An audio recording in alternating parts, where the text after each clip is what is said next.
तो आ गया है एक नई कहानी के साथ जिसका नाम है किसान का धैर्य।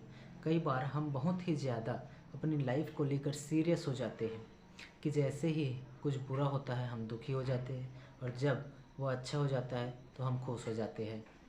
हमारे विचार बहुत ही जल्दी बदलने लगते हैं। हम यह नहीं सोचते कि जो कुछ घटित हो रहा है वो हमारे लिए अच्छा है या बुरा है। हमारे साथ घटी घटना का भविष्य में अच्छा असर होगा या बुरा होगा, यह हमें खुद नहीं पता होगा। आज यह कहानी आपको कठिन परिस्थितियों में धैर्य रखना सिखा देगी। तो आइए चलते हैं किसान का धैर्य। एक समय की बात है, एक किसान था जिसके पास एक घोड़ा था। वह अपने घोड़े से बहुत प्यार करता था। वह घोड़ा उसकी कमाई का जरिया था। उस कमाए हुए पैसों से वह अपनी घर की रक्षा करता था। लेकिन उस दिन वह घोड़ा भाग गया। उसके भागने के बाद कुछ लोग, समाज के पड़ोसी, उस किसान के पास आए और उससे कहने लगे, हे भगवान, तुम्हारा घोड़ा तो भाग गया, जिस पर तुम्हें बहुत घमंड था वह तो भाग गया। उसको सांत्वना देने लगे कि उसके साथ बहुत बुरा हुआ है। लेकिन किसान ने उसका जवाब बहुत ही सहजता से देते हुए कहा, हाँ, बहुत बुरा हुआ शायद। अगले दिन घोड़ा वापस आ गया, लेकिन सिर्फ अकेला नहीं आया था।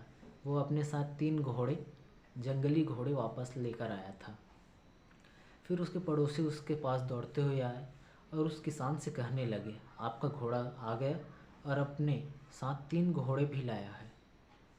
यह तो बहुत अच्छी बात है, आपकी किस्मत तो बहुत अच्छी है। किसान बहुत खुश हुआ, उनकी तरफ देखा, फिर उसका जवाब बहुत ही साधारण रूप से दिया और कहा, हाँ, शायद। कुछ दिन बाद किसान का बेटा उसी जंगली घोड़े में से किसी एक को काम के लिए उपयोगी बनाने की कोशिश कर रहा था। लेकिन इसी कोशिश के दौरान घोड़े ने उसे ज़मीन पर पटक दिया और उसका पैर बुरी तरह से टूट गया।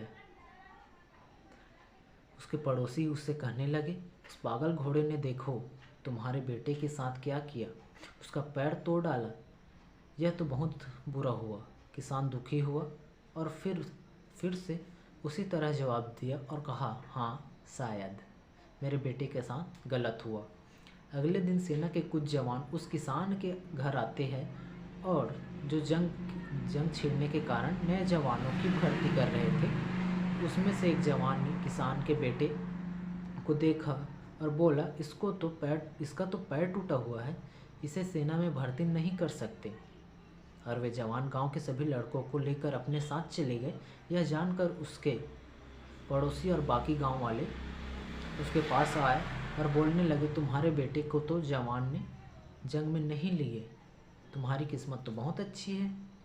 इस आखिरी बार भी किसान ने फिर से बड़ी सहजता से कहा, हाँ, शायद।